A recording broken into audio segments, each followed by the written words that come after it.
one to take to Jim Loeb. Hi, Jim. Later a neocon watcher and long-standing opponent of anti-Semitism. I was sitting in a bar on Capitol Hill and I was told by a congressional staffer, careful how you use the word neoconservative. People might think you're being anti-Semitic. Can you just explain this for me? I mean, it's no secret. The majority of neoconservatives have been and remain Jewish. That is a fact. They do not represent a majority of the American Jewish community. But you think it's legitimate to talk about the pro-Israeli politics of some of the neoconservatives? Well, I think it's very difficult to understand them if you don't begin at that point. I mean, I should think people would want to talk about that rather openly, because to the extent that you suppress it, and I think there is an attempt by some to suppress it, I think then it festers. In 1996, a group of neocons wrote a report intended as advice for incoming Israeli Prime Minister Benjamin Netanyahu. It called for a clean break with the peace process, rolling back Syria and removing Saddam Hussein from power, an important Israeli strategic objective in its own right. Amongst those who contributed, Richard Perle, Douglas Feith, now number 3 at the Pentagon, David Wurmser, now in the State Department, and Meyrav Wurmser. It was no more than a mental exercise done in a think tank by a group of people. Yes, many of us are Jewish. There's no need to apologize for that. Most of us, all of us, in fact, are pro-Israel.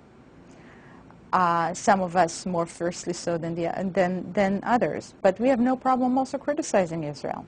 That paper in 1996, the Clean Break paper, that was the paper that led to accusations of dual loyalty. There is no dual loyalty. The people in the group are Americans, first and foremost, and view themselves as American thinkers and as people who are most interested in American policy. We see a tremendous similarity between Israel and America, and Britain for that matter, simply because these are leading democracies. In the case of Israel, it's the only democracy in the Middle East. Live from the front line. On TV, signs the advance is slowing. Charges of dual loyalty touch on raw emotions. Professor Elliot Cohen is one of America's top military historians. We met as the progress of the war seemed in the balance. In a narrow military sense, the achievements look, pretty remarkable. 50 miles outside Baghdad, a lot of bad things that could have happened haven't happened yet. Professor Cohen is also an advisor to the Pentagon and has been involved with both the AEI and the Project for the New American Century. You've expressed some concern over the idea that this is all a conspiracy whipped up by a group of, quotes, neoconservative hawks who are somehow allied to Israel, and you've expressed worries about that. Explain what you're concerned about. Look, sometimes the word neoconservative is used when what they really would like to say is Jew. They being? People who use that kind of language. And as a Jew, I find it offensive. There are two things that are despicable about it. The first is the imputation of dual loyalties. Between America and Israel. Right. And just speaking as somebody whose father served in the United States Army, who served in the United States Army himself, who was a son serving in the United States Army, I find it deeply, deeply offensive and untrue. And the other thing that I find deeply offensive about it is it contains a very old anti-Semitic canard, which is that the Jews, this scattered little people around the world, have these occult powers and are pulling the strings of the naive and duped non-Jews.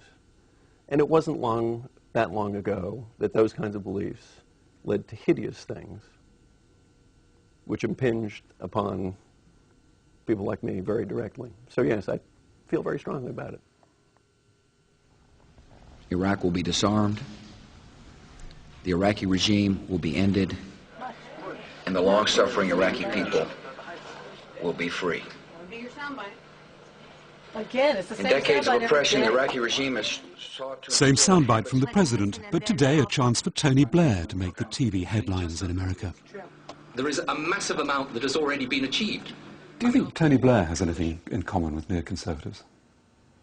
I think Tony Blair's moral sense is very much reflected in the thinking of many neoconservatives. I suppose he'd be horrified to hear that, especially since the term neoconservative is so abused. But his sense that it was right to liberate Iraq is the sense of neoconservatives, and was not the view of most foreign offices, including probably his own.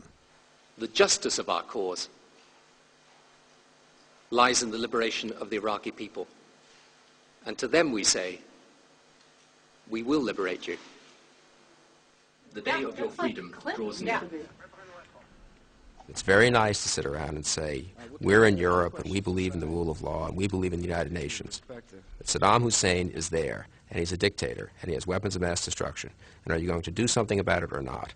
And insofar as Tony Blair's answer was yes, and insofar as Tony Blair's answer was yes, even if the rest of the UN Security Council doesn't agree with us, I think Tony Blair is a kind of neoconservative despite himself. Many mental health experts believe following round-the-clock coverage of the war could be hazardous to your health. Opposition stronger than expected. The U.S. prepares for a longer war. 10 days in, America's patriotic TV channels are worrying about a longer war. Bad news for the neoconservatives, who help make out the case for the conflict. The story that I just wrote said, neocon nosedive, with a question mark. Neocon nosedive? Yeah. It has a certain alliteration. Tell me why. Tell me why. Well, because again, they're the ones who said, essentially, this would be a cakewalk, this would be easy. We'd see tens of thousands of Iraqi soldiers surrendering. We'd see people rising up all over the place in joy to greet, their liberators and so on. And we haven't seen it yet. On Fox TV, where neocon Bill Kristol's a pundit, it all looks different. Fox has the most cheerleading tone. They're doing fine, Linda, and the media does not reflect the country. Some people in Washington are saying this is a neoconservative war, and so far there's no sign it's working. The regime isn't crumbling. What do you say? I'd say it's an American war. Like Bill Kristol's magazine, Fox TV is part of Rupert Murdoch's media empire. The neocons have been backed by entrepreneurs, corporations, and rich right-wing foundations, which has led some to claim they're being used to export not democracy, but capitalism. Some people say, look, neoconservative ideology, fine, but what you're really doing is making the world safe for capitalism. You're backed by Mr. Murdoch, Fox TV. Front for capitalism? No, I mean, not in my case. I'm much more interested in liberty and democracy than I am in capitalism. Yeah, I was once a social democrat, sort of, and I had, no, look, social democracy is fine. It's about freedom and liberty, freedom and democracy. It's not about capitalism. Back in the 60s, Joshua Moravcik of the American Enterprise Institute was even further to the left. It was the journey people like him made to the political right that earned them the label new or neoconservatives, intended as an insult, but one they took up as a badge of honor. Old political loyalties to Democrat colleagues of the past still linger. Like Richard Pearl, Joshua Moravcik is still a Democrat. I think it's very relevant that virtually all neoconservatives come out of the left, some the liberal left, some the radical left, as I myself did. I grew up in the civil rights movement fighting against discrimination and segregation, and I think I brought some of that same spirit to fighting against communism when I came to the view that that was the world's chief evil, and today to fighting against terrorism and Islamic extremism. And I think it also, it gives us a certain flair for the ideological battle. We're not unhappy with it. We want to take on our opponents. Tonight, how the day unfolded. On TV, the more skeptical newscasts are talking of a quagmire. Today. What do you think of that? Is that a great tone? That's myself. I'm going to get a monkey to go with it. Hello? Yes. Richard Pearl's in a Washington studio for that Sunday's Panorama. His good humour belies the fact there's more bad news for the neocon cause. He's just resigned as chairman of the Pentagon's Defense Policy Board, though he's still a member. There have been allegations of a conflict of interest over a business deal, charges he strongly rejects. I'm joined from Washington by Richard Pearl, the former U.S. Assistant Secretary of Defense, who's been described by some newspapers as the architect of the Iraq War. What will happen if at the end of the war the Americans do not find any weapons of mass destruction in Iraq? Well, I believe that the liberation of Iraq, the freeing of the Iraqi people, would be justification enough. How did you feel about being called the architect of the war? Well, I mean, there's hardly a point in denying it. It isn't true, of course, but...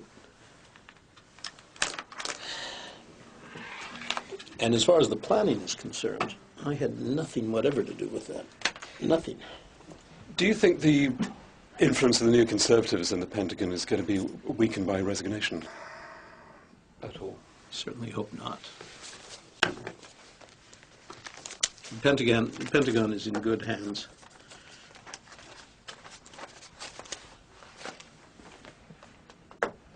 And that will be evident when this is over. I think it's evident already, but it will certainly be evident when it's over.